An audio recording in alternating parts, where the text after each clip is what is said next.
성서에서 물은 두 가지 상반된 의미를 가지고 있습니다. 첫 번째로 물은 생명과 회복의 상징이죠. 물은 생명의 원천이고 기원이며 또한 생명을 지탱하는 힘입니다. 우리 몸은 물로 이루어져 있으며 인간의 생명은 어머니의 자궁에서, 어머니의 양수에서 시작되었습니다. 또한 물은 인간을 깨끗이 씻기고 육체의 갈증을 없애고 몸의 피로를 씻어내기도 합니다. 예수님께서 나는 영원히 목마르지 않는 물이다 라고 선언하셨을 때는 이러한 물의 긍정적인 속성들을 전제하신 것입니다. 아울러 물은 앞서 말씀드린 내용과 매우 상반되게도 위협과 죽음, 혼돈과 어둠을 뜻하기도 합니다.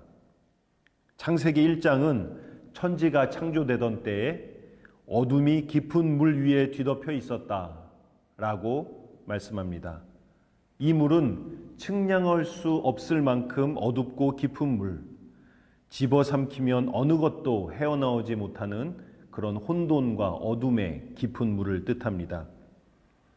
또한 노아의 방주 이야기는 40일 동안 쉬지 않고 내린 비가 세상의 모든 죄를 쓸어버렸다라고 기록하고 있습니다.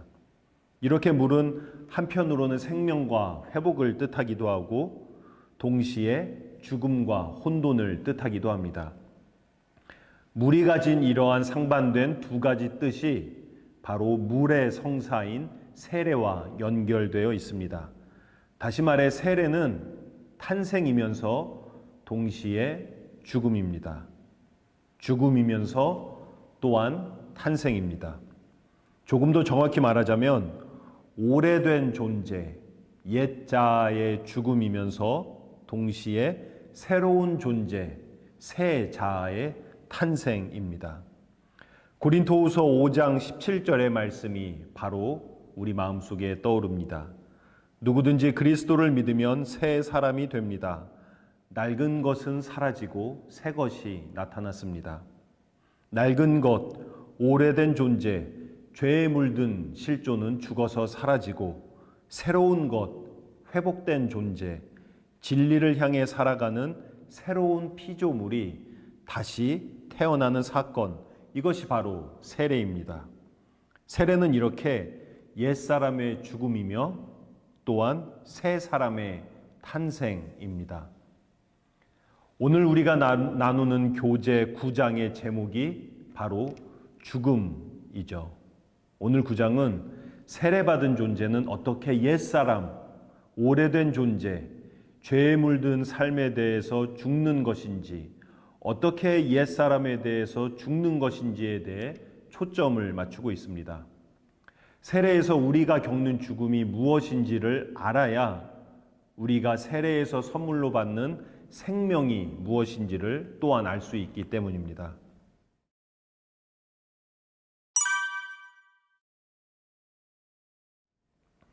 이 강의를 녹화하는 오늘 잠시 후에 우리 성당에서 아름다운 혼배 성사가 열립니다.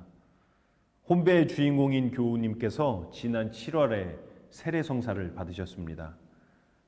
세례 성사가 시작되고 세례자가 세례 언약을 서약하기 시작했을 때 언제나처럼 저의 마음에 큰 울림이 있었습니다. 세례 언약은 그리스도인의 정체는 무엇이며 그리스도인의 삶은 어떠해야 하는지를 매우 분명히 말해줍니다. 특히 세례 언약의 첫 번째 세 가지 언약이 오늘의 주제인 옛 존재의 죽음이 무엇인지에 대해서 분명히 알려주고 있습니다. 제가 한번 질문과 대답을 되새겨 보겠습니다. 이 영상을 시청하시는 여러분도 함께 하시면 좋겠습니다. 여러분은 하느님을 거역하고 창조 질서를 어지럽히는 사탄의 모든 일을 거절하겠습니까? 예, 거절하겠습니다. 여러분은 하느님께서 지으신 피조물을 파괴하고 타락하게 하는 세상의 악한 권세를 물리치겠습니까? 예, 물리치겠습니다. 여러분은 하느님의 사랑으로부터 우리를 떼어놓는 죄의 욕망을 버리겠습니까? 예, 버리겠습니다. 사탄의 일을 거절하고 악한 권세를 물리치고 죄의 욕망을 버리는 일, 이것이 바로 옛사람의 죽음이 뜻하는 바입니다.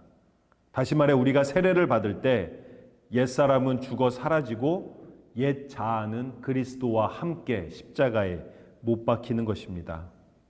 사탄의 일에 협력하고 악한 권세에 굴복하고 죄의 욕망에 순응했던 옛 자아, 옛 실존이 그리스도와 함께 죽게 되는 것입니다. 과거의 존재가 죽어서 사라지는 일은 아주 어렵고 때론 고통스러운 일입니다. 이 죽음은 세례에서 시작되어 십자가에서 끝나는 길고 어려운 과정입니다. 쉽게 끝나지 않는 긴 과정이기에 우리는 십자가에서 옛 자아가 온전히 죽을 때까지 부활밤 예식을 할 때마다 세례 언약을 갱신하면서 다시 마음을 다잡고 은총을 구하는 것입니다. 이렇게 옛 자아가 죽는 고통스러운 과정을 저자 윌리모는 이렇게 말합니다. 주님께서 우리 안에서 하시는 일들로 인해 우리는 고통을 느낍니다. 주님은 타락한 옛 자아를 파괴하시고 우리의 과거를 매장하시며 우리 안에 있는 편견을 쓸어버리시고 자기 중심성을 박살내시고 침몰시키십니다. 새로운 현실이 펼쳐지기 위해서는 죽음이 와야 합니다. 그 죽음이 쓸고 간 자리를 새로운 존재가 차지해야 합니다. 옛 자아가 먼저 죽어야 한다라고 하는 사실을 강조하면서 저자 윌리모는 아주 흥미로운 건축물을 예로 들고 있습니다. 바로 로마의 주교자가 있는 성 베드로 대성당 입구에 죽음의 문이라고 하는 작품입니다.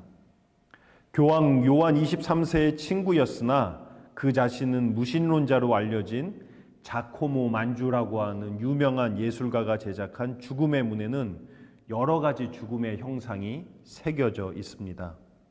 이 문에는 10가지 죽음의 이야기가 청동부조로 묘사되고 있습니다. 예수님과 마리아의 죽음이 맨 위에 있고 아벨과 가인의 죽음도 있고 성인들의 죽음도 묘사되어 있습니다.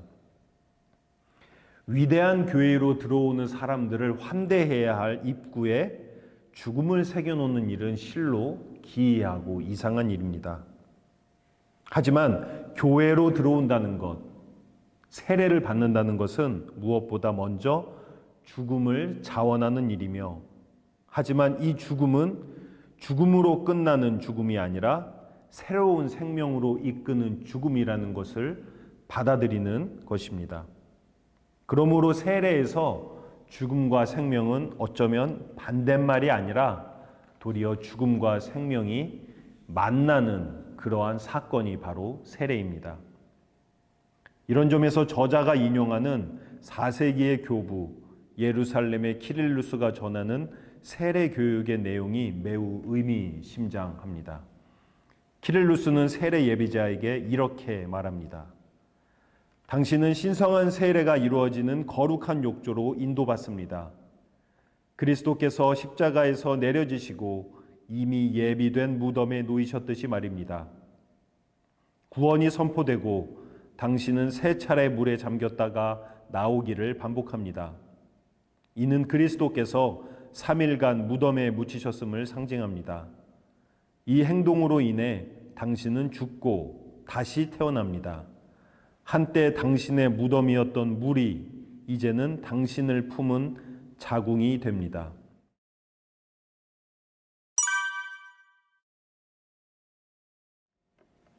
세례는 죽음이자 탄생이며 무덤이자 또한 자궁입니다. 옛자아가 그리스도와 함께 묻히는 무덤이면서 새 자아가 부활하신 그리스도와 함께 새롭게 태어나는 자궁이며 양수인 것입니다.